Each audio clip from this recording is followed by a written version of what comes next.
तो assignment number 1D question number बेटा है 11। तो ध्यान नाल देखो, two charges of equal magnitudes and at a distance r exerts force F on each other. Two charges of equal magnitudes, distance r, exert force F. तो F की value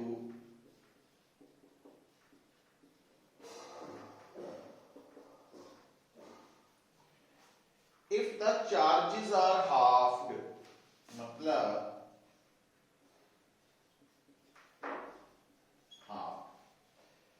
and distance between them is doubled, new force.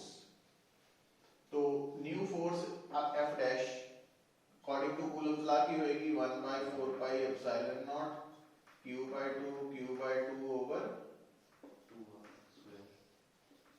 ਹੁਣ बेटा q square हो गया, आप 4 नीचे आया ना, आ वाला, और आ भी 4 है, ये भी नीचे रहना, तो इस साइड बन गया ਤੁਹਾਡਾ 1 by 4 pi epsilon naught q square by, but आ वैल्यू ना according to equation number 1 f है, तो इट मींस नमी फोर्स पुरानी था 1 by 60 f by 60।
ठीक है,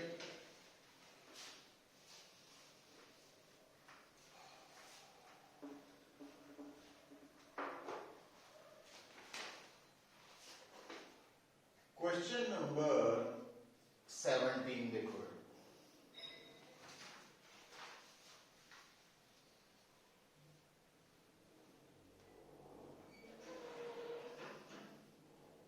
two point charges A and B,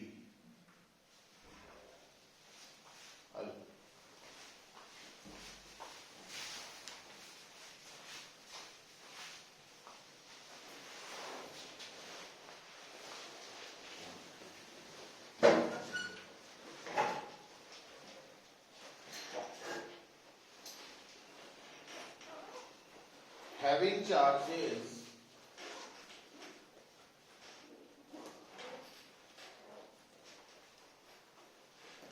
are placed certain distance apart, let that distance be r.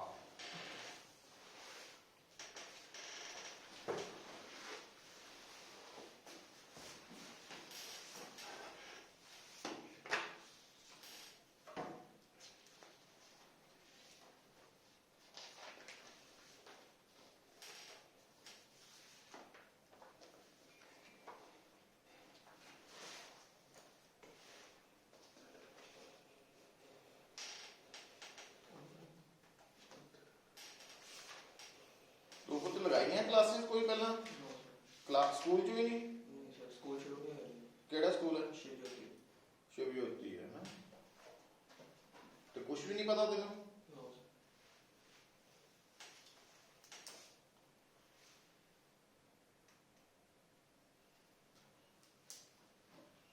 देखो तो जो 2 point charges are A and B having charges plus Q and minus Q respectively are placed certain distance apart and force acting between them is F। तो दोनों charges ਦੇ ਵਿੱਚ ਜਿਹੜੀ force ਹੈ ਉਹ F ਹੈ, मतलब दोनों चार्जेस एक दूसरे ਨੂੰ अट्रैक्ट कर रहे हैं, क्योंकि अनलाइक चार्जेस है, एक पॉजिटिव चार्ज है एक नेगेटिव है। तो according to Coulomb's law this force will be written as 1 by 4 pi epsilon naught। पहला चार्ज दा मैग्नीट्यूड, दूसरे दा मैग्नीट्यूड और डिस्टेंस दा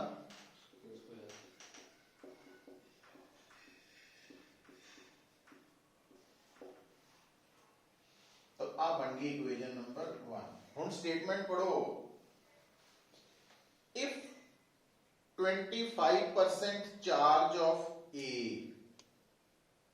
ਹੁਣ 25% ਦਾ ਮਤਲਬ ਹੁੰਦਾ 1/4 25 by 100 ਹੈ ਨਾ, ਉਹ ਚਾਰਜ ਟ੍ਰਾਂਸਫਰ ਕਰਤਾ B ਨੂੰ। ਹੁਣ ਆ ਦੇਖਿਓ, ਗੱਲ ਨੂੰ ਸਮਝਿਓ, ਹੁਣ ਸੋਚ ਕੇ ਦੇਖੋ, ਇਹਦੇ ਕੋਲ ਚਾਰਜ ਸੀ Q और इन्हें अपनी चार्ज का 1/4 मतलब Q/4 ट्रांसफर करता है इधर नु।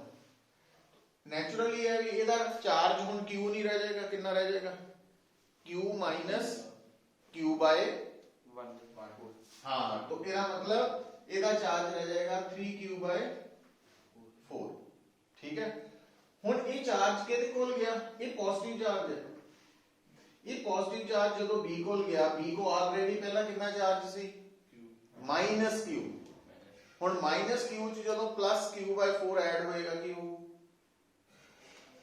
माइनस 3/4Q, क्योंकि वो Q पहला आ वाला Q प्लस नहीं है, की है माइनस है। जे प्लस हुंदा, जे मान लो ये प्लस हुंदा तो फिर Q ਦੇ ਵਿੱਚ 3/4 1/4Q ਐਡ ਹੋ ਕੇ 5/4Q ਹੋ ਜਾਣਾ ਸੀ। ਇਹ ਫਰਕ ਇੰਨਾ ਹੈ ਬਸ। तो ਹੁਣ ਇਹਨਾਂ ਦੋਨਾਂ ਦੇ ਵਿੱਚ ਦੂਰੀ ਉਹੀ ਹੈ, तो ਫੋਰਸ ਕੀ ਹੋਏਗੀ 1/4 ਪਾਈ प्रोडक्ट ਲੈ ਲਓ। ਜਦੋਂ ਅਸੀਂ प्रोडक्ट ਲੈਣਾ ਵਾ ਕੂਲਮਸ ਲਾ ਦੇ ਵਿੱਚ ਚਾਰजेस ਦਾ, ਤਾਂ ਮੈਗਨੀਟਿਊਡ ਹੀ ਲੈਣਾ, ਫਿਰ ਅਸੀਂ ਸਾਈਨ ਕੰਸੀਡਰ ਨਹੀਂ ਕਰਨਾ ਇੱਥੇ, ਹੈ ਨਾ। ਤੇ ਨੀਚੇ r ਸਕੁਅਰ 3/4 into 3/4 9/16 मैं अलग करते 1/4 pi epsilon not Q square by r square. ਹੁਣ ਆ ਜਿਹੜੀ ਟਰਮ ਹੈ ਇਕੁਏਸ਼ਨ 1 ਤੋਂ F ਦੇ ਬਰਾਬਰ ਹੈ, ਇਹਦਾ ਮਤਲਬ ਨਵੀਂ ਫੋਰਸ 9/16 F ਹੈ, ਉਹ ਟੇਕ ਕਰ ਲਓ।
ਹੁਣ ਦੇਖੋ ਆਪਾਂ ਜਿਹੜਾ ਟੌਪਿਕ ਤਾਂ ਸ਼ੁਰੂ ਕਰਨਾ ਵਾ,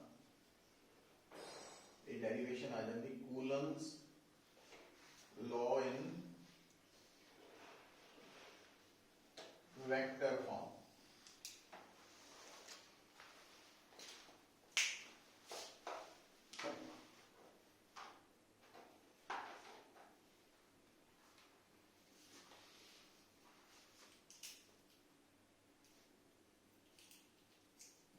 रिजल्ट आ गया प्लस वन। Yes. क्लासेस कब स्टार्ट है? 4th April से। अच्छा, फोर्थ काफी लेट है।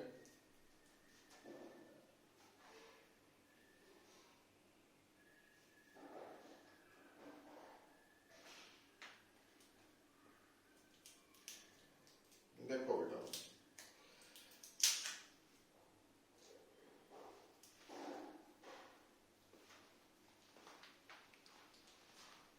ਹੁਣ ਇਸ ਗੱਲ ਨੂੰ ਇਹਨੂੰ ਫਾਲੋ ਕਰਨ ਦੇ ਲਈ ਨਾ +1 ਦੇ ਕੁਝ ਕਨਸੈਪਟਸ ਕਲੀਅਰ ਹੋਣੇ ਚਾਹੀਦੇ। ਪਹਿਲਾਂ ਆਪਾਂ ਉੱਤੇ 10 ਮਿੰਟ ਲਗਾਉਂਦੇ ਆ। ਇੱਕ ਤੁਸੀਂ, ਕਿਉਂਕਿ ਤੁਹਾਨੂੰ ਇਹ ਪਤਾ ਹੋਣਾ ਚਾਹੀਦਾ ਕਿ ਇੱਕ ਕੁਆਂਟੀਟੀ ਵੈਕਟਰ ਮੰਨੀ ਜਾਂਦੀ ਹੈ ਔਰ ਇੱਕ ਸਕੇਲਰ ਹੈ। ਦੋਨਾਂ ਦਾ ਫਰਕ ਤੁਹਾਨੂੰ ਇਹ ਦੱਸਿਆ ਜਾਂਦਾ ਕਿ ਜੋ ਸਕੇਲਰ ਹੈ ਉਸ ਦਾ ਮੈਗਨੀਟਿਊਡ ਹੈ, ਜੋ ਵੈਕਟਰ ਹੈ ਉਸ ਦੇ ਨਾਲ डायरेक्शन भी जुड़ी हुई है ना। तो वेक्टर्स कई तरह के हैं, उन्हां विचों एक है पोजीशन वेक्टर, मतलब वो वेक्टर जिस दी हेल्प दे नाल असीं किसी भी पॉइंट दी, किसी भी पार्टिकल दी पोजीशन एक्सप्रैस करते हैं। हुण देखो हुंदा की है, हुण गल नूं समझिओ। इत्थे आर्टिकल दे असीं लेटर ऑन आने आ। पहला इधर देखो, हुण सपोज करो आ एक बेटा पॉइंट है ए। ਹੁਣ ਆਪਾਂ ਇਹਦੀ ਪੋਜੀਸ਼ਨ ਐਕਸਪ੍ਰੈਸ ਕਰਨਾ ਚਾਹੁੰਦੇ ਹਾਂ। तो एक गल तो बड़ी क्लीयर है, ये +1 च ਤੁਹਾਨੂੰ ਦੱਸਿਆ ਜਾਂਦਾ कि पोजीशन, वेलोसिटी, ये सारा कुछ की है, रिलेटिव है। Everything is relative. रिलेटिव समझते हैं? ਜਿਹੜੀ ਕਿਸੇ ਦੇ ਮੁਕਾਬਲੇ ਚ ਹੁੰਦੀ ਹੈ, ਰਿਲੇਟਿਵਲੀ। ਹੁਣ ਜਿਸ ਤਰ੍ਹਾਂ ਹੁਣ ਇਹ ਸ਼ਿਵ ਜੋਤੀ ਪੜ੍ਹਦਾ, MGN ਪੜ੍ਹਦਾ, ਇਨੋਸੈਂਟ ਹਾਰਟ ਪੜ੍ਹ ਰਿਹਾ ਹੈ ਨਾ। ਹੁਣ ਹੋ ਸਕਦਾ ਵਾ ਕਿ ਜਦੋਂ ਤੁਹਾਡੇ ਫਾਈਨਲ ਐਗਜ਼ਾਮ ਹੋਏ ਹੈ, ਸਪੋਜ਼ ਹੈ ਨਾ, ਕਿਸੇ ਦੇ ਟੋਟਲ ਮਾਰਕਸ ਆ ਗਏ ਆ, ਸਭ ਮੈਂ ਜਨਰਲ ਲੈ ਰਿਹਾ, ਕਿਸੇ ਦੇ ਟੋਟਲ ਮਾਰਕਸ ਹੈਗੇ ਆ 270 ਹੈ ਨਾ, ਤੇ ਹੋ ਸਕਦਾ ਵੀ ਉਹ ਸ਼ਿਵ ਜੋਤੀ ਦਾ ਟੌਪਰ ਹੋਏ, ਸਭ ਤੋਂ ਜ਼ਿਆਦਾ ਨੰਬਰ। ਤੇ ਦੂਜੇ ਪਾਸੇ ਜਿਹੜਾ MGN ਹੈ ਉਹਦੇ 'ਚ ਜਿਹੜਾ 270 ਮਾਰਕਸ ਲੈ ਲਿਆ, ਉਹ ਸਕੂਲ ਦਾ ਕੀ ਹੋਵੇ, ਉਹਦੀ ਪੋਜੀਸ਼ਨ ਹੋਵੇ 10th। तो समझ आई गल? रिलेटिवली है। तो ये नहीं है भी 270 वाले ने हर जगह ते फर्स्ट ही होना, वो रिलेटिवली है। जिस तरह हुण तुसी दोनों हुण ਜਦੋਂ ਆਏ ਆ ਤਾਂ ਇੱਕੋ ਬਾਈਕ ਤੇ ਆਏ ਕਿ ਦੋਨੋਂ ਤੇ ਆਏ? ਇੱਕੋ ਤੇ ਆਏ। ਜਦੋਂ ਤੁਸੀਂ ਦੋਨੋਂ ਇੱਕੋ ਤੇ ਬੈਠੇ ਬਾਈਕ ਤੇ ਚੱਲ ਰਹੀ ਸੀ ਤਾਂ ਤੁਹਾਡੀ ਦੋਨਾਂ ਦੀ ਵੈਲੋਸਿਟੀ ਅਰਥ ਦੇ ਅਕੋਰਡਿੰਗਲੀ, ਸਰਾਊਂਡਿੰਗਸ ਦੇ ਅਕੋਰਡਿੰਗਲੀ ਅਲੱਗ ਸੀ, ਕਿਉਂਕਿ ਤੁਸੀਂ ਮੋਸ਼ਨ 'ਚ ਸੀ। ਪਰ ਇੱਕ ਦੂਜੇ ਦੇ ਅਕੋਰਡਿੰਗਲੀ ਤੁਹਾਡਾ ਜਦੋਂ ਬਾਈਕ ਤੇ ਬੈਠੇ ਸੀਗੇ ਤਾਂ ਚਾਹੇ ਬਾਈਕ ਚੱਲ ਵੀ ਰਹੀ ਸੀ, ਪਰ ਇੱਕ with respect to each other ਤੁਹਾਡੇ ਵਿੱਚ ਜਿਹੜਾ ਡਿਸਟੈਂਸ ਹੈ ਉਹ ਬਦਲ नहीं सी रहा। इस करके थोड़ी रिलेटिव वेलोसिटी की सी 0। तो सारा कुछ रिलेटिव है। हुण आपां गल कर रहे हैं पोजीशन दी। हुण पोजीशन लई भी तुसी सोच के देखो, डेली लाइफ च भी सोचते हैं आपां कि अगर आपां किसी नवी जगह ते जाना होए या अपनी ही किसी नूं लोकेशन दसनी होए तां किद्दां दसदे हैं? कदी ध्यान दित्ता वा? तेरा घर कित्थे है? राजा गार्डन। हुण सपोज कर मैं आना होवे, तू कितना समझाऊंगा कित्थे है राजा गार्डन? तो बहुत बड़ा। पहला तू कहूंगा राजा गार्डन कपूरथला नहर के कोल है ना, फिर उस तो अगे की कहूंगा ड्रोना गार्डन के सामने। ड्रोना गार्डन भी काफी मशहूर है, ਉਹਦੇ ਸਾਹਮਣੇ ਗਲੀ 'ਚ ਹੈ।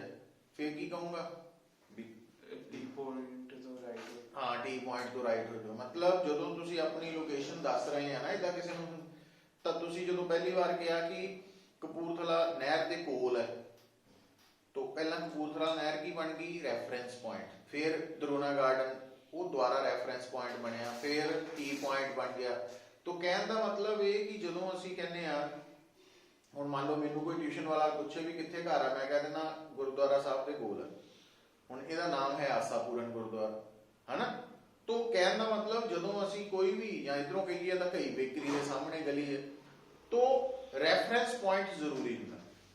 हुण ए दी पोजीशन दसनी होए तां फिजिक्स दे विच असीं की करदे हां भी असीं इहदे आले दुआले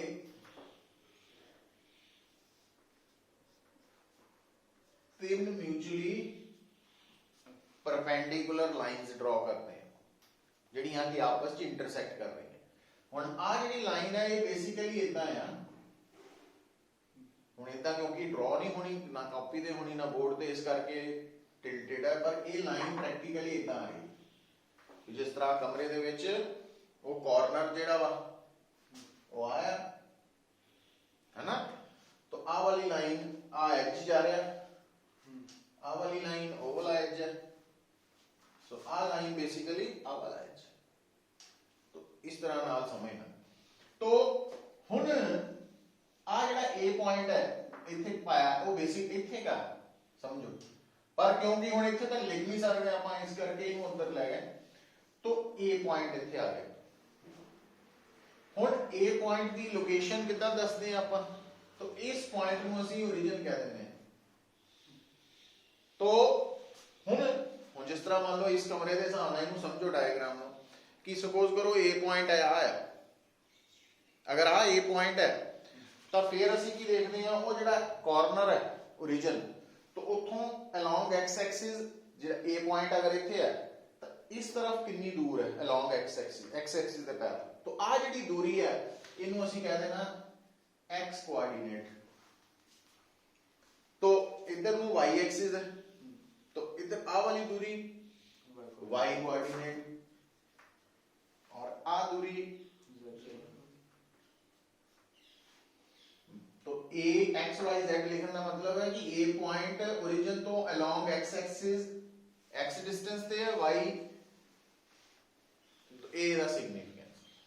अच्छा ते जे आपां ए दी पोजीशन दसनी है तो एक तां एक्स वाई जेड दी वैल्यू लिख के दस सकते हैं, दूसरा असीं ओरिजिन तो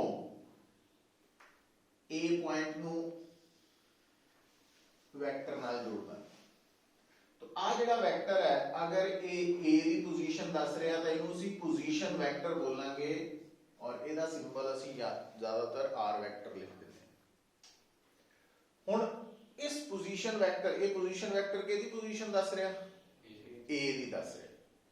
हुण क्या इस पोजीशन वेक्टर दा पोजीशन कोऑर्डिनेट्स ऑफ ए नाल कोई रिलेशन है, तो ओहदा जवाब है भी +1 दी गल याद होनी चाहिए कि जिस पॉइंट का पोजीशन वेक्टर पता हो और पोजीशन कोऑर्डिनेट्स पता हो तो आपस की रिलेशन है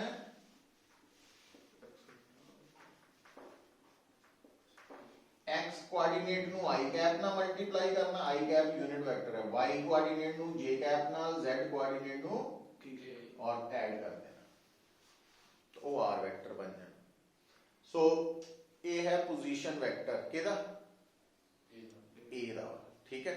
अच्छा हुण मान लो जे तुहाडे कोल इक्को टाइम पे पहली डायग्राम बन गई है ना, इनू रफली साइड ते नोट कर लेना ताकि अगला आर्टिकल नू समझना सौखा हो जाए तुहाडे।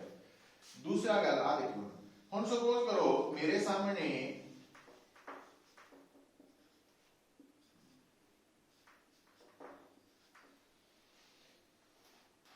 ए दे नाल बी दो पॉइंट्स हो जाण, है ना। तो फिर मैं की करांगा, फिर मैं इहदे कोऑर्डिनेट्स नु x y z लिखण दी बजाय x1 y1 ते इनू और इहदा पोजीशन वेक्टर लिखना पसंद करांगा r1 और इहदा ताकि एक दूसरे तो फर्क पता लग जाए भी r1 की पोजीशन, तो r1 दा की रिलेशन बनो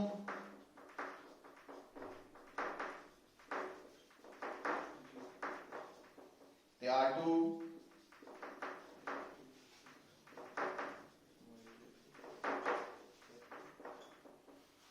ਆ ਬਣ ਜੂ। ਅੱਛਾ ਇਹਦੇ ਚ R1 ਕੀ ਦੱਸ ਰਿਹਾ? ਪੋਜੀਸ਼ਨ ਆਫ A ਤੇ R2 B। ਪਰ ਇਹਦੇ ਚ ਵੀ ਦੇਖੋ ਹੁਣ ਜਿਹੜੀ ਪੋਜੀਸ਼ਨ ਹੈ, ਧਿਆਨ ਦੇ, ਕਿਉਂਕਿ ਸਾਰਾ ਕੁਝ ਰਿਲੇਟਿਵਲੀ ਹੈ, ਠੀਕ ਹੈ। ਹੁਣ ਅਗਰ ਰਿਲੇਟਿਵਲੀ ਹੈ ਤਾਂ ਜਦੋਂ ਅਸੀਂ R1 ਵੈਕਟਰ ਦੇ ਐਰੋ ਨੂੰ ਦੇਖਦੇ ਹਾਂ, ਕਿਉਂਕਿ ਇਹ ਖਤਮ ਹੋ ਰਿਹਾ A ਤੇ, ਔਰ ਇਸ ਵੈਕਟਰ ਦੀ ਟੇਲ ਕਿੱਥੇ ਹੈ? O ਤੇ। ਇਹਦਾ ਮਤਲਬ ਇਹ ਜੋ R1 ਵੈਕਟਰ ਹੈ ਨਾ, ਇਹ A ਦੀ ਪੋਜੀਸ਼ਨ ਦੱਸ ਰਿਹਾ with respect to origin O ਦੇ ਅਕੋਰਡਿੰਗਲੀ ਦੱਸ ਰਿਹਾ, ਕਿਉਂਕਿ O ਤੋਂ ਸ਼ੁਰੂ ਹੋ ਰਹੀ ਪੋਜੀਸ਼ਨ। ਇਦਾਂ ਹੀ R2 ਕੀ ਹੈ? B ਦੀ position with respect to O ਹੈ, ਕਿਉਂਕਿ ਆ R2 ਵੈਕਟਰ। ਤੇ ਜੇ ਮੈਂ ਕਹਾਂ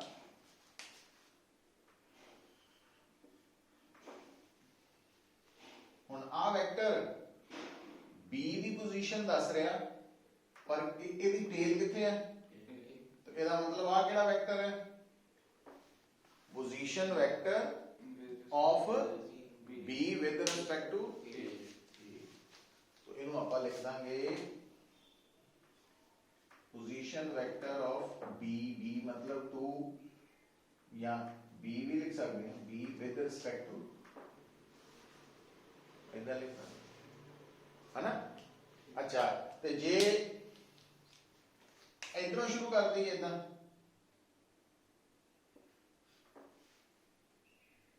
ਤਾਂ ਆ ਹਰੇ ਵਾਲਾ ਵੈਕਟਰ ਜਿਹੜਾ ਵਾ ਇਹ ਖਤਮ A ਤੇ ਹੋ ਰਿਹਾ, ਪਰ ਇਹਦੀ ਟੇਲ ਕਿੱਧਰੋਂ ਆ ਰਹੀ ਹੈ? ਇਧਰੋਂ B ਤੋਂ। ਇਹਦਾ ਮਤਲਬ ਇਹ ਕਿਹੜਾ ਪੋਜੀਸ਼ਨ ਵੈਕਟਰ ਹੈ? Position vector of A with respect to B. तो कर लो नोट इन साइड पे।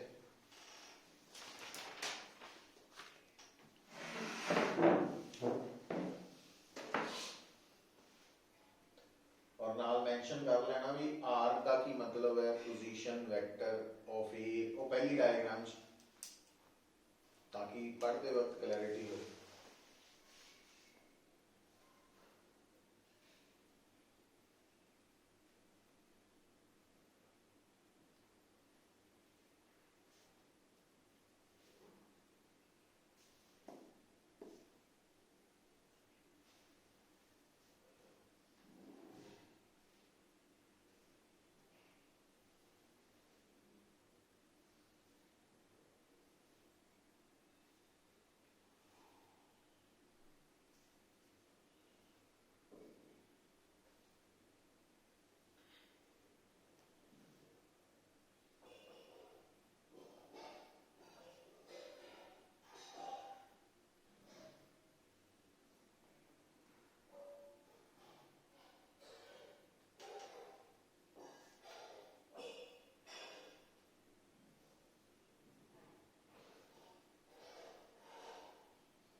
स्कूल छुट्टी सी? हाँ जी सर, छुट्टियाँ छुट्टियां होंगी मतलब 31st तक। और छुट्टियां ही हैं? हाँ जी साਡਾ पहले ही हो गया सीगा ना स्टार्ट। अच्छा हम फर्स्ट तो जाना है ना, तो टाइमिंग चेंज हो जाएगी। 7:30 है आई थिंक सो, मैं चेक करके और चेक कर चलो हाले तक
ਚ ਲਿਖ ਲਈਓ ਵੀ R1 ਦਾ ਮੀਨਿੰਗ ਕੀ ਹੈ, R2 ਵੈਕਟਰ ਦਾ ਕੀ ਹੈ, RBA ਵੈਕਟਰ ਦਾ ਕੀ ਮਤਲਬ ਹੈ, ਤਾਂ ਕਿ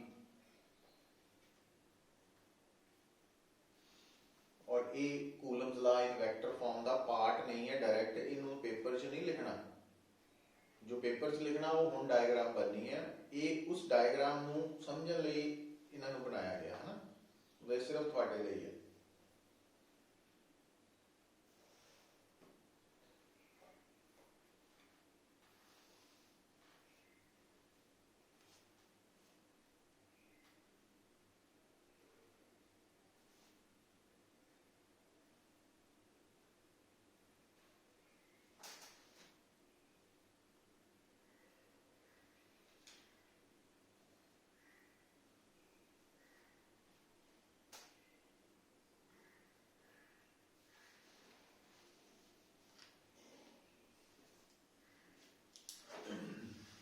ਹੁਣ ਆ ਜਾਓ ਕੂਲਮਸ ਲਾ ਦੀ।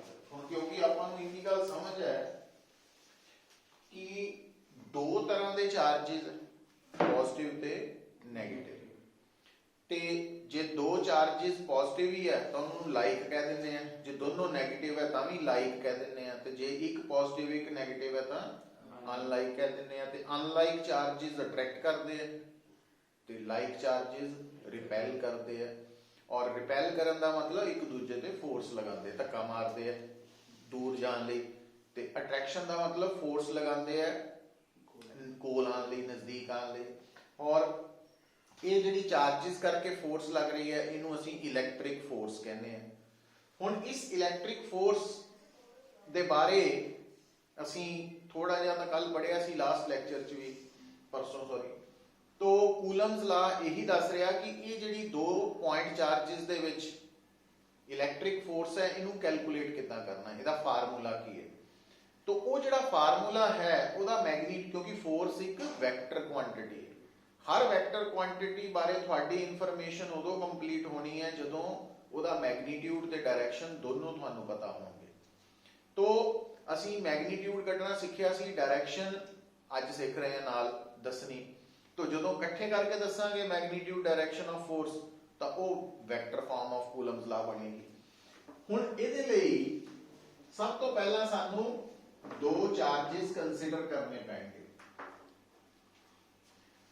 और पॉइंट चार्जेस का मतलब साडे लई हुण तक यही है कि वो जिहड़े चार्जेस है उन्हां दा साइज पॉइंट वर्गा, बस इन्हीं दिमाग च रखनी गल। तो मैं तुहाडे सामने आ दो पॉइंट चार्जेस लिख जिदा मर्जी कर सकते हैं। हुण आ जिहड़ा पॉइंट चार्ज है अगर इनू मैं पॉजिटिव मानदा वां प्लस Q1, तो आ जिहड़ा पॉइंट चार्ज है वैसे तो कुछ भी हो सकता, दोनों प्लस भी हो सकते माइनस भी, मैं एक केस लेना सी तो मैं अपने काम नूं सौखा करन लई इनू भी पॉजिटिव ही मान लिया। अच्छा हुण जिहड़ा प्लस Q1 चार्ज है जिस जगह ते प्लेस्ड है उन्होंने मैं A कहता, A पॉइंट है, और जिथे आ वाला चार्ज प्लेस्ड है उन्होंने मैं B कहता। अच्छा हुण क्योंकि वेक्टर फॉर्म लेनी है तो उहदे लई असीं सब तो पहला की करन लगे हां, coordinate system x y z ये सारा ड्रॉ कर देना।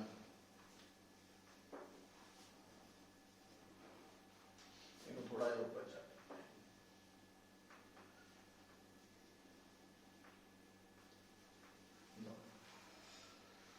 हुण बेटा अगर आप मनीए कि Q1 की पोजीशन A ते है और A जिस जगह ते पॉइंट है उहदे कोऑर्डिनेट्स हैगे है x1 y1 z1, और B पॉइंट जिस जगह ते है आ वाला चार्ज उहदे कोऑर्डिनेट्स है x2 z2। तो क्या तुसी Q1 चार्ज का पोजीशन वेक्टर लिख सकते हैं? हुणी तो दसिया किदां, R1 is equal to x1 I plus R2 x2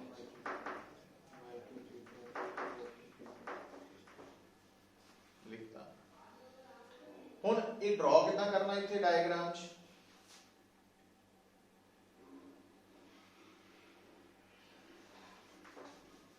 R1 vector बन गया और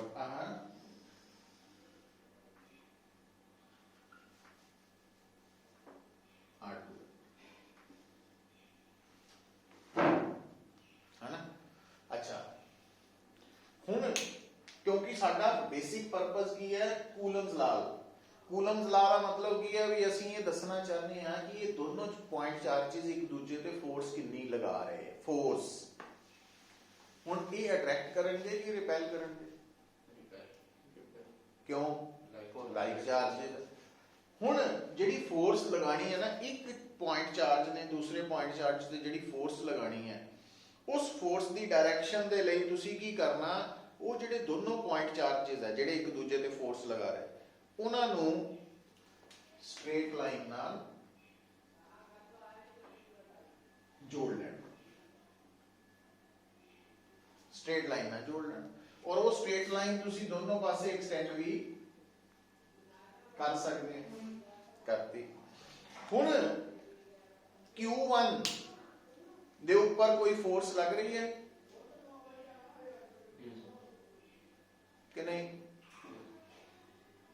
Q1 कौन लगा रहा केड़ी फोर्स अट्रैक्शन के रिपल्शन तो ये सोच के देखो भी Q2 Q1 ते जेडी फोर्स लगा रहा रिपल्शन वो Q1 नू परे नू दूर धकेलेगी है ना पुश करेगी ਇਹਦਾ मतलब Q1 ਤੇ ਲੱਗਣ ਵਾਲੀ ਜਿਹੜੀ फोर्स है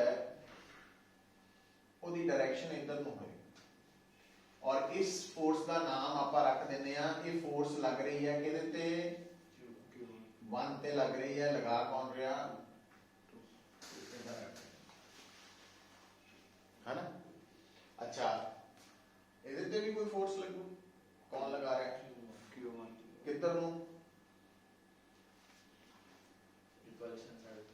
रिपल्शन है तो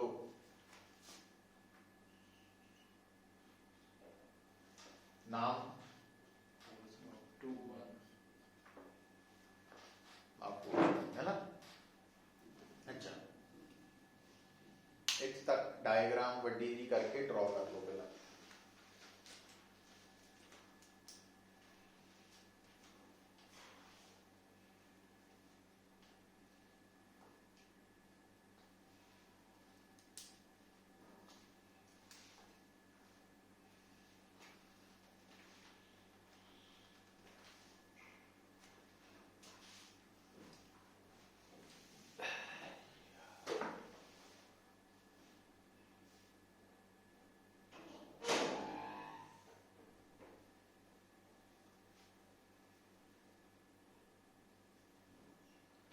हाले सिर्फ डायग्राम बनानी है ना उसके नीचे नहीं लिखना हो मैं दसदा क्या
हुण बेटा डायग्राम के नीचे इनू लिखण तो पहला ऊपर लिख लेना पोजीशन वेक्टर ऑफ Q1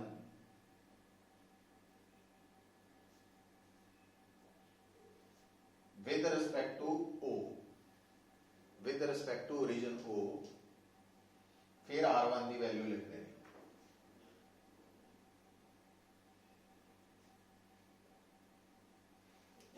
तो फिर लिखना position vector of Q2 with respect to O।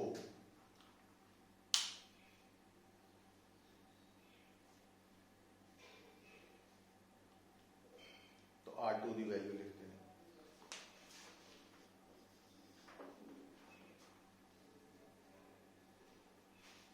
हुन F12 की है,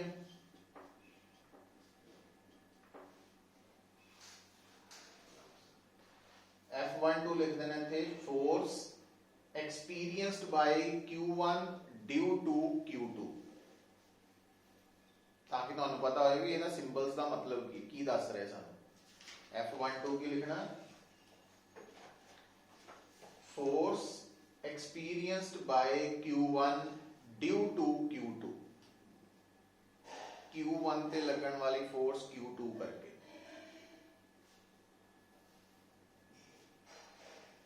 ठीक है, और इतना ही अपना F21 लिख देना।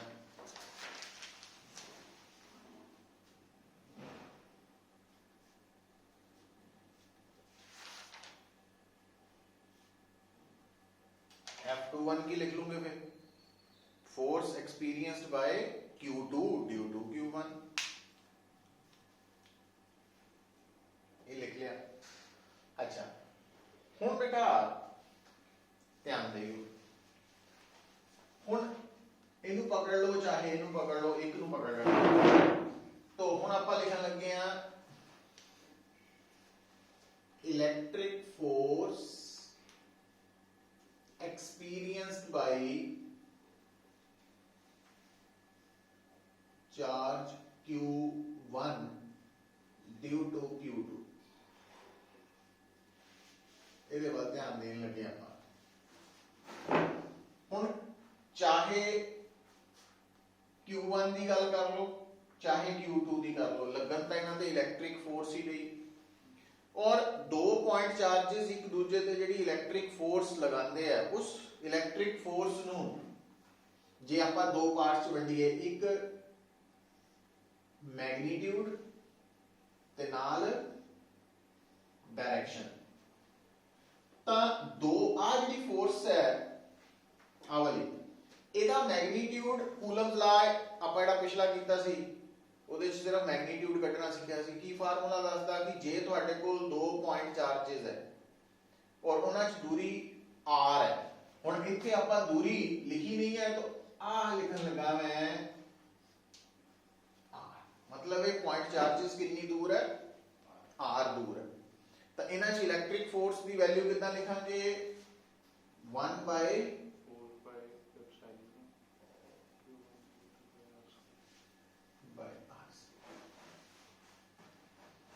है ना। अच्छा ते नाल की लिखनी होंदी डायरेक्शन। हुण अगर तुहाडे कोल आ वेक्टर है तां इहदी डायरेक्शन लिखण लई असीं सिंबल वरत लैंदे आ यूनिट वेक्टर, ए कैप +1 च दसी जांदे, पता है हैं, ए कैप बी कैप। हुण इत्थे जिहड़ा वेक्टर है इत्थे की लिख देंगे, है ना, इधर लिखना। अच्छा हुण आओ अगे चलते हैं। हुण पुत्र इनू आपां कर देंगे नंबर 3, तो आ भी ऐड कर लो और आ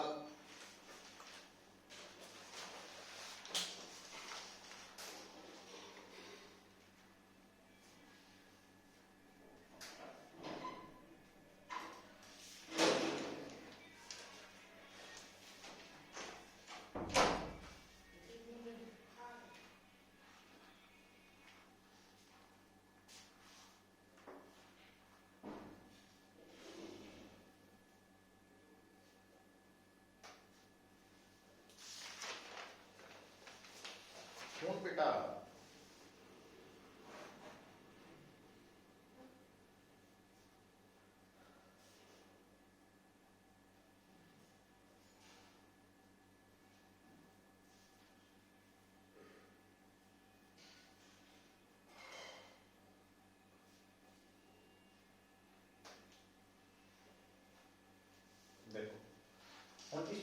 थोड़ा अगला स्टेप ਆਪਾਂ ਕਿੱਦਾਂ ਲੈਣਾ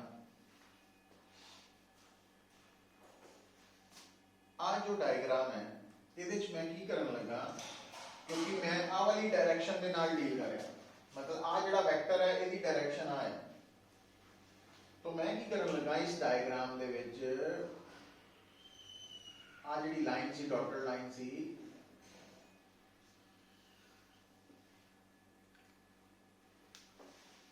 इदा कर हुण अगर आ किहदा पोजीशन वेक्टर सी q1 दा विद रिस्पेक्ट टू OC ते आ कौन है q2 ਦੇ ਅਕੋਰਡਿੰਗਲੀ ਪੋਜੀਸ਼ਨ ਵੈਕਟਰ ਹੈ ਨਾ ਹੁਣ ਇਹਦਾ ਨਾਮ ਆਪਾਂ ਲਿਖ ਸਕਦੇ ਹਾਂ तो नाम लिखने के लिए देखो दो तरीके अडॉप्ट कर सकते हैं कि ਇਹਦਾ इस वेक्टर का नाम r वेक्टर और ये शुरू कित्थों हो रहा 2 तो खत्म 1 इदा लिख सकते इदा भी लिख सकते ठीक है r21 अच्छा हुण गौर नाल देखो जिहड़ा r21 वेक्टर है ਇਹਦੀ ਜਿਹੜੀ डायरेक्शन है r21 वेक्टर की डायरेक्शन कितना लिखी जा सकती है जे कली r21 की लिखनी हो की करिए r21 वेक्टर के ऊपर एरो पा दिए यूनिट वेक्टर अच्छा तुहानू याद है कोई भी जिहड़ा वेक्टर होंदा ना जिद्दां आ ए वेक्टर है पुत तां ए वेक्टर दी कंप्लीट डिस्क्रिप्शन कितना लिखी दी है उसका मैग्नीट्यूड ते नाल सॉरी यूनिट वेक्टर आ वेक्टर कंप्लीट होता हुण गौर नाल देखो ये सारा +1 नाल जुड़िया है इस करके इत्थे ये आर्टिकल औखा लगदा सब नूं तो r21 वेक्टर इत्थे की लिखांगे आपां r21 वेक्टर दा मैग्नीट्यूड हम गौर ना सुनियो वो तो आ मैग्नीट्यूड ए दा वा इनू आपां इदां भी लिख सकते हैं मॉड ए वेक्टर ते ए कैप मतलब आ भी ए वेक्टर दा मैग्नीट्यूड है आ भी ए वेक्टर दा मैग्नीट्यूड हुंदा ਇਹਦਾ मतलब इत्थे आपां r21 वेक्टर दा मॉड पा के मैग्नीट्यूड लिख सकते हैं ठीक है लिखता अच्छा हुण फिर +1 की दसदी है सानू जो असीं पढ़दे हैं क्योंकि साडी आदत है ना भी जिन्ना पढ़ी दा नाल पेपर आ गया करीदा ते भुल जाईदा तो फिजिक्स दे विच साइंस दे विच कंटीन्यूटी मस्ट हुंदी है इस करके उत्थे जिहड़ा कंसंट्रेट करूगा ओहदा स्कोर होना अदरवाइज नहीं हुण +1 च दस्सिया जांदा हुण जिद्दां इत्थे है भी आ जिहड़ा ग्रीन कलर दा वेक्टर है ਇਹਦਾ नाम है r21 वेक्टर तो एक तरह नाल जिहड़ा ग्रीन कलर दा वेक्टर है ये r21 वेक्टर दी ज्योमेट्रिकल रिप्रेजेंटेशन है इहनूं ज्योमेट्रिकली ड्रॉ कीता होया और ज्योमेट्रिकली जिधर नूं हेड एरो बनिया हुंदा वो हेड ऑफ वेक्टर हुंदा जिथे आ टेल है टेल तो लैके हेड तक दी जिहड़ी लंबाई है आ वाली लंबाई है ये बेसिकली की हुंदी है उस वेक्टर दा मैग्नीट्यूड हुंदा हुण सोच के देखो जदों तां आपां सिंबल दे हिसाब नाल लिखना तां r21 वेक्टर दा मैग्नीट्यूड की लिखदा मॉड r21 वेक्टर लिखता है ना पर जे ज्योमेट्रिकली देखिए तां हरे वाला वेक्टर इत्थों शुरू हो के इत्थे तक है तो आ जिहड़ी लंबाई है हरे वेक्टर दी ये इहदे बराबर नहीं है r दे बराबर ही है सो इसदा मतलब आपां r21 वेक्टर दा मैग्नीट्यूड की लिख सकते हैं r ते नाल कैप लिख सकते हैं है ना कि नहीं बोलो लिख सकते हैं तो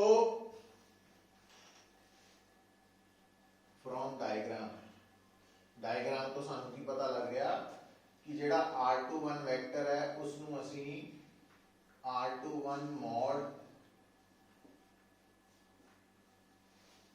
इदा लिख सकते हैं ਇਹਦਾ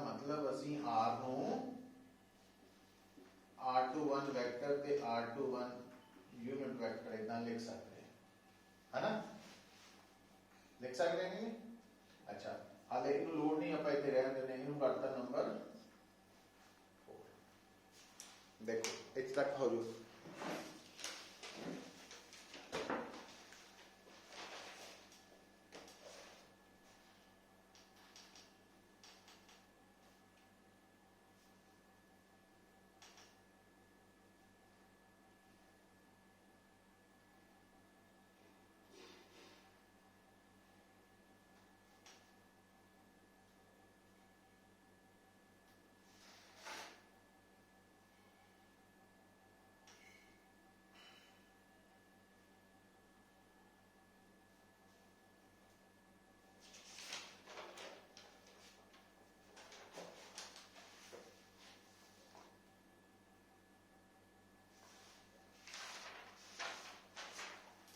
ठीक है,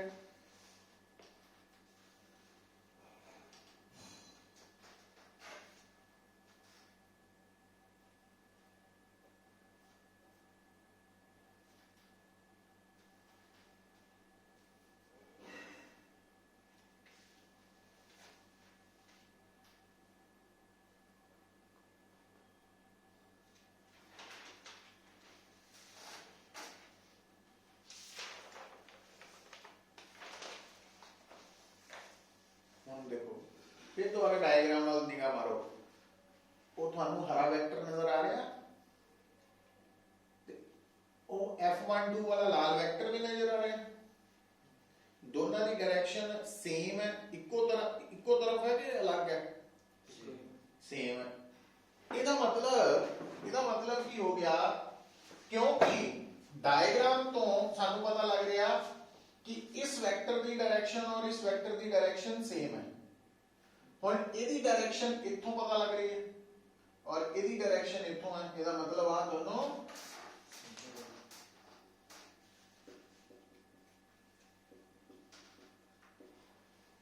सेम है। इट मींस ਜਦੋਂ ਆ दोनों सेम है, ਇਹਦਾ मतलब ਇੱਥੇ ਆਪਾਂ ਕੀ ਲਿਖ ਸਕਦੇ ਹਾਂ, ਇਹਨੂੰ ਹਟਾ ਕੇ ਆ ਲਿਖ ਸਕਦੇ ਹਾਂ। So therefore equation 3 becomes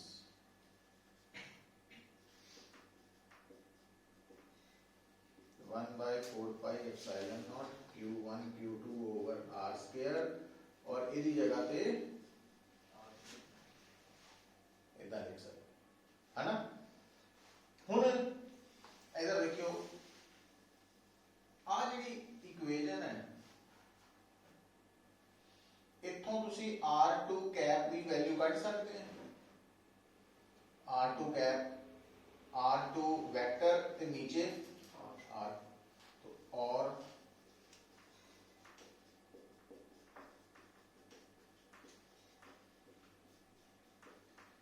into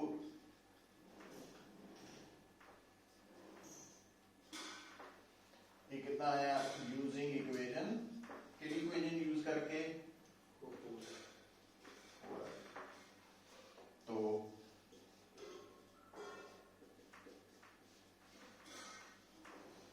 Q1 Q2 R cube इतना लिखता।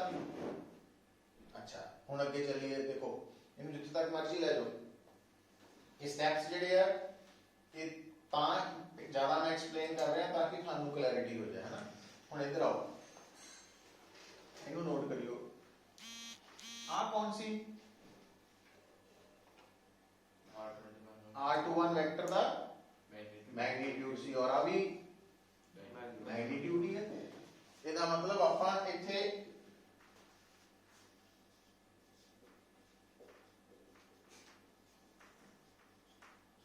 Q1 Q2 over R की जगह mod R21 वेक्टर इतना लिख सकते हैं, है ना। तो नंबर 6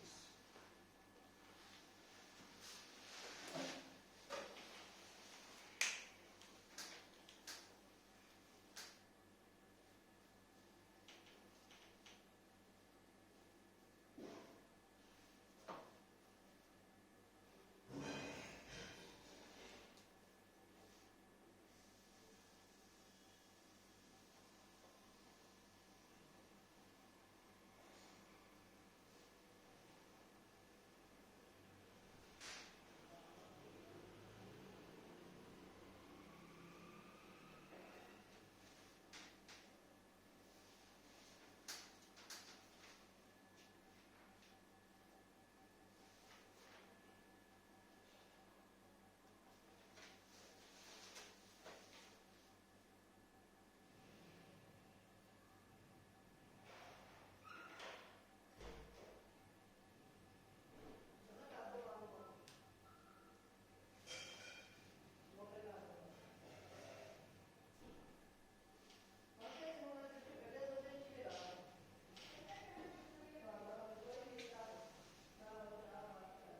कर लिया नोट? अच्छा हुण बेटा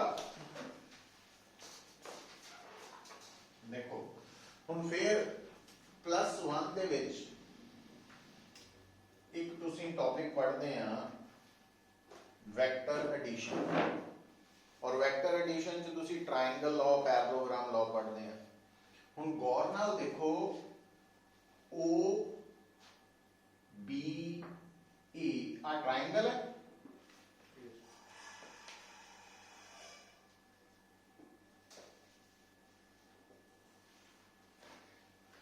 इस ट्रायंगल दियां जिहड़ियां 3 साइड्स है पहली साइड कह लो दूसरी तीसरी तो आ साइड एक वेक्टर नु रिप्रेजेंट कर रही केड़ा वेक्टर है R2 और आ वाला R21 R1 तीन वेक्टर्स हैं तो triangle law of vector addition कहता अगर ਤੁਹਾਡੇ ਸਾਹਮਣੇ तीन वेक्टर्स मिलके एक ट्रायंगल बनान ਤਾਂ ਤੁਸੀਂ किस गौर ਨਾਲ ਉਹਨੂੰ ਦੇਖਣਾ ਦੇਖਿਓ ਬਤੋਂ ਮੇਰਾ ਆ ਜਿਹੜਾ ਵੈਕਟਰ ਹੈ ਜਦੋਂ ਤੁਸੀਂ ਇਹਦੀ ਟੇਲ ਤੋਂ ਹੈਡ ਵੱਲ ਜਾਣੇ ਇਦਾਂ ਜਾਣੇ ਤਾਂ ਨਾਲ ਹੀ ਇਹਦੇ ਹੈਡ ਤੋਂ ਅਗਲੇ ਵੈਕਟਰ ਦੀ ਕੀ ਹੋ ਗਈ ਟੇਲ ਸ਼ੁਰੂ ਹੋ ਗਈ ਹਰੇ ਵਾਲੇ ਦੀ ਟੇਲ ਆ ਗਈ ਤਾਂ ਤੁਸੀਂ ਟੇਲ ਤੋਂ ਹੈਡ ਵੱਲ ਜਾਣਾ ਪਰ ਹੁਣ ਅੱਗੇ ਜਾ ਕੇ ਹੈਡ ਸ਼ੁਰੂ ਹੋ ਗਿਆ ਹੁਣ ਆ ਦੇਖਿਓ ਟੇਲ ਤੋਂ ਹੈਡ ਵੱਲ ਜਦੋਂ ਮੈਂ ਜਾ ਰਿਹਾ ਦੋਨੋਂ ਵੈਕਟਰਸ ਚ ਤਾਂ ਮੇਰਾ ਜਿਹੜਾ ਹੱਥ ਘੁੰਮ ਰਿਹਾ ਇਹ ਕਲੌਕਵਾਈਜ਼ ਘੁੰਮ ਰਿਹਾ ਕਿ ਐਂਟੀ ਕਲੌਕਵਾਈਜ਼ ਐਂਟੀ ਪਰ ਇਹਦੇ ਵਿੱਚ ਟੇਲ ਤੋਂ ਹੈਡ ਜਾਣ ਲਈ ਕਿੱਦਾਂ ਘੁੰਮਣਾ ਉਲਟਾ ਘੁੰਮਣਾ ਤਾਂ ਟ੍ਰਾਇੰਗਲ ਲਾਅ ਦੱਸਦਾ ਵਾ ਕਿ ਅਗਰ ਤੁਹਾਡੇ ਸਾਹਮਣੇ ਇੱਕ ਟ੍ਰਾਇੰਗਲ ਬਣੀ ਹੋਏ ਉਹਦੀਆਂ ਤਿੰਨ ਸਾਈਡਸ ਤਿੰਨ ਵੈਕਟਰਸ ਨੂੰ ਰਿਪਰੈਜ਼ੈਂਟ ਕਰਨ ਤਾਂ ਜਿਹੜੇ ਦੋ ਵੈਕਟਰਸ ਇੱਕੋ ਤਰ੍ਹਾਂ ਨਾਲ ਹੱਥ ਘੁੰਮਣ ਜਿਹਨੂੰ ਕਹਿੰਦੇ ਸੇਮ ਆਰਡਰ डायरेक्शन नहीं ऑर्डर ਤਾਂ ਜਿਹੜੇ ਸੇਮ ਆਰਡਰ ਵਾਲੇ ਵੈਕਟਰਸ ਹੁੰਦੇ ਆ ਉਹਨਾਂ ਦਾ ਸਮ ਆਪੋਜ਼ਿਟ ਆਰਡਰ ਵਾਲੇ ਦੇ ਬਰਾਬਰ ਹੁੰਦਾ ਆਪੋਜ਼ਿਟ ਆਰਡਰ ਵਾਲਾ ਉਹਨਾਂ ਦੋਨਾਂ ਦਾ ਰਿਜ਼ਲਟੈਂਟ ਹੁੰਦਾ ਹੁਣ ਇੱਥੇ ਆਪੋਜ਼ਿਟ ਆਰਡਰ ਵਾਲਾ ਕੌਣ ਹੈ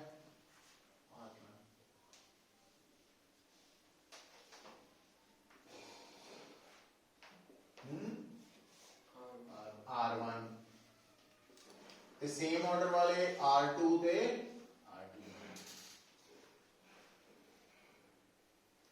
ਇਹਦਾ मतलब R21 वेक्टर की लिख सकते हैं R1 माइनस R2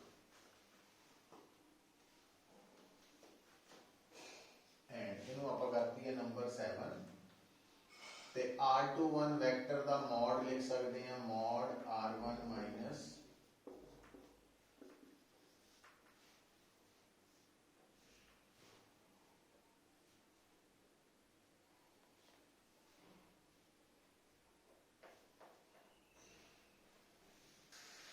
तो R21 वेक्टर की वैल्यू इत्थे और मॉड R21 की वैल्यू इत्थे पुट करिए तो की लिखांगे substituting equations 7 and 8 in 6 substituting equations 7 and 8 in 6 तो F12 की आ गया 1/4 pi epsilon naught Q1 Q2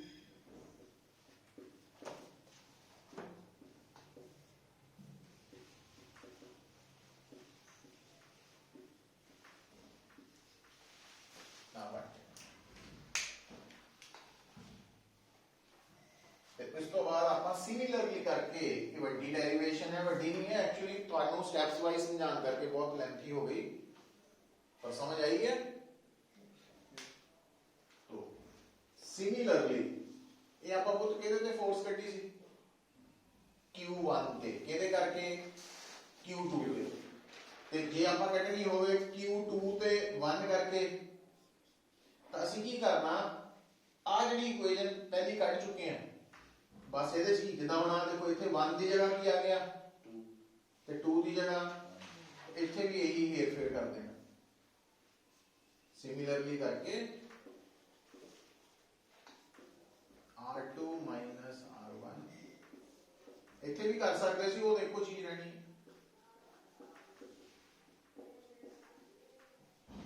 number 10।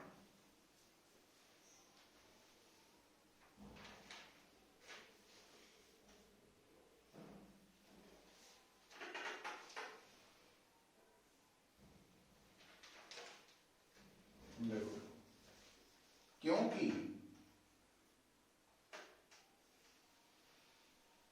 R1 minus R2 vector ते R2 minus R1 vector equal but opposite है। आ वाला वेक्टर और आ वाला वेक्टर मैग्नीट्यूड च बराबर है, डायरेक्शन च ऑपोजिट है। तो इस करके जो आप इहदा मैग्नीट्यूड लिखते हैं मॉड पा के इहदा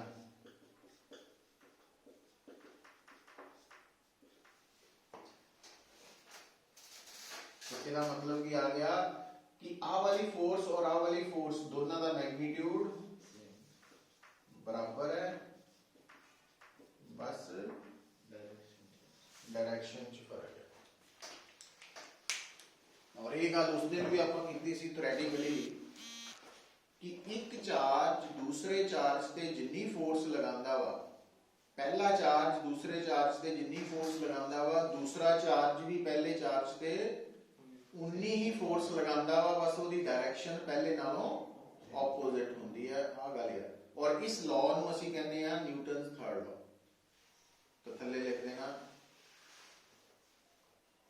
the above discussion shows that Coulomb's law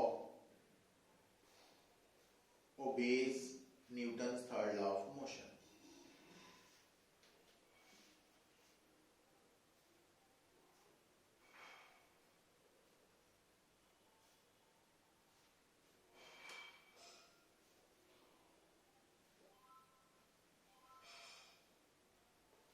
ठीक है बेटा।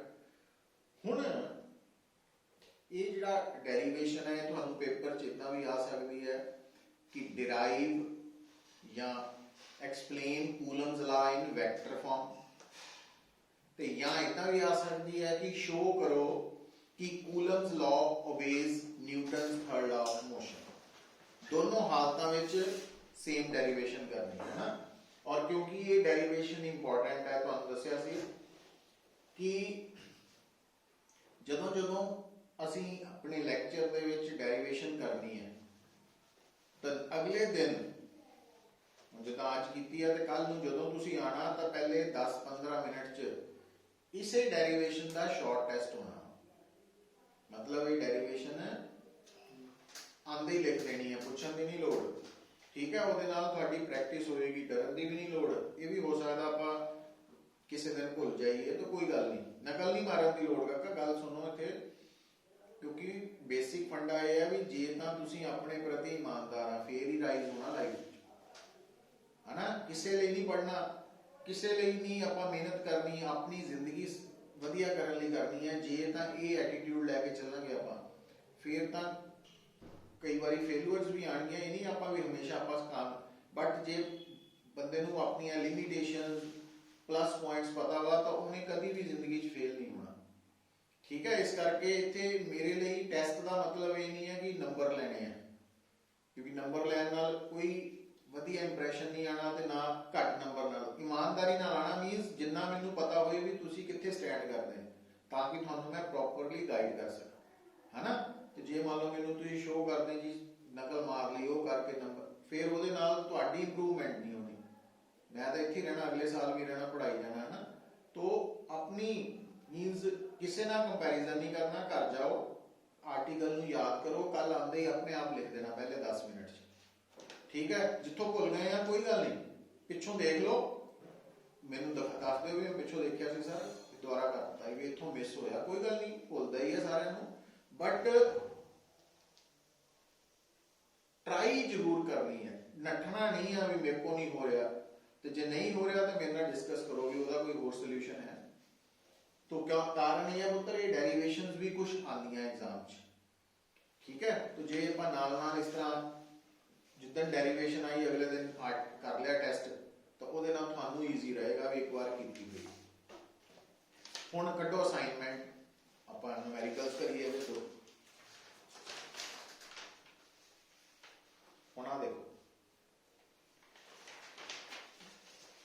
ਹੁਣ क्वेश्चन नंबर 12 देखो बेटा।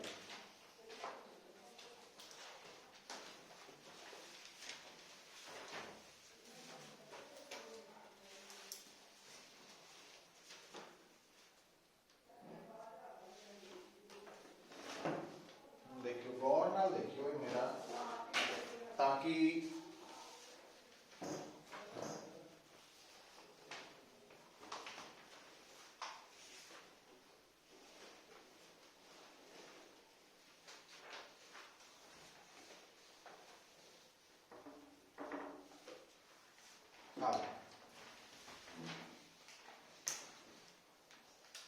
कह रहे हो 12 दो चार्जेस है। पहला चार्ज Q2 है, कितना 3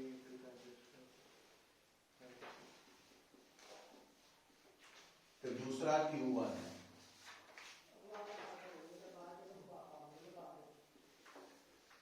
जेड़ा Q2 चार्ज है ਉਹਦੀ लोकेशन की है, देखो ਤਾਂ पढ़ के।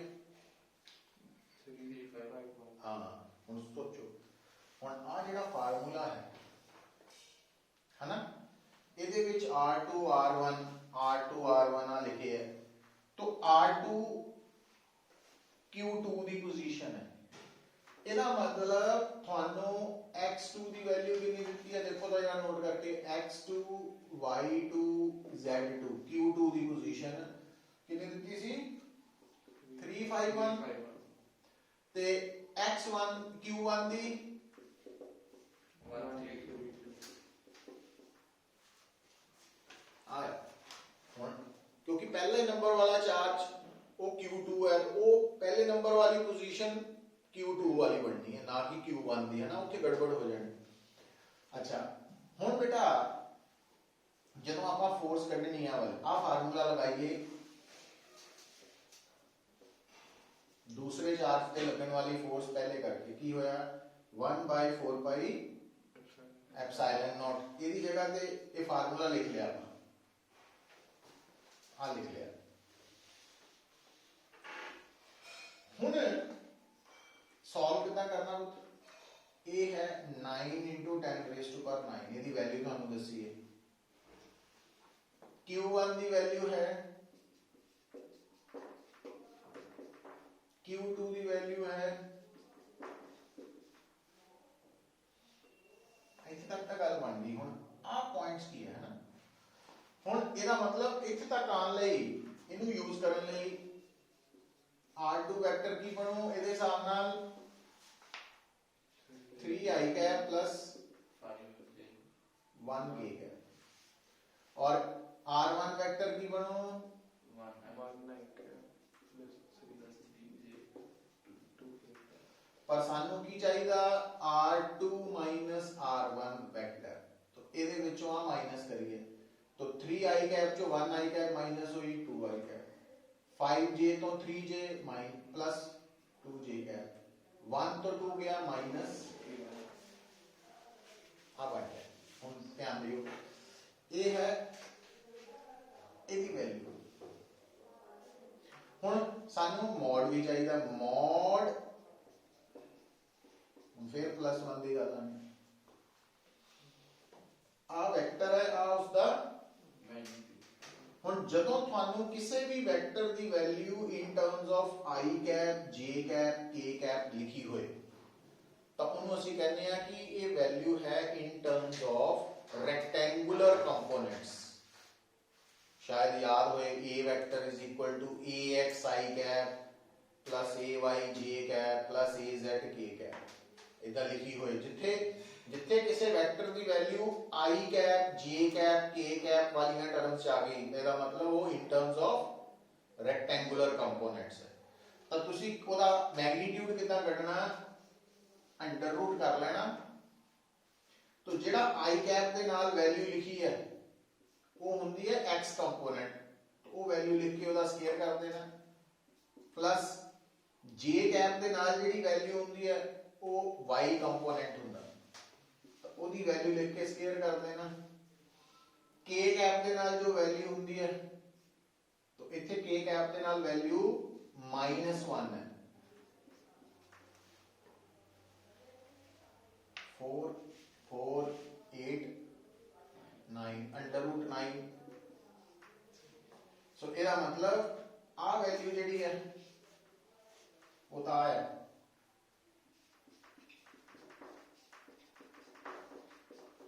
और आ वैल्यू ਜਿਹੜੀ ਹੈ ਉਹ 3, आ वैल्यू 3 है और ਉਹਦਾ क्यूब। अच्छा ਹੁਣ देखो आ 27 नहीं होना, आ 27 है, आ 3 × 9 भी 27 कटेगा, बाकी की बचना ਤੁਹਾਡੇ ਕੋਲ 5 × 10⁻³ ਤੇ ਨਾਲ ਬ੍ਰੈਕਟ ਚ 2i cap + 2j cap - k cap, तो आ फोर्स आ गई F21। एक काट ली सारी डिटेल।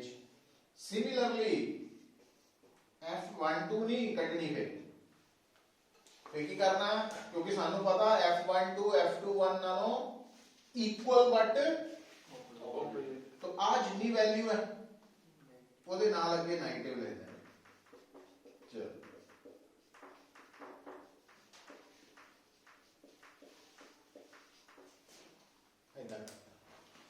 समझे?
इनकी क्या लगी समझ आज?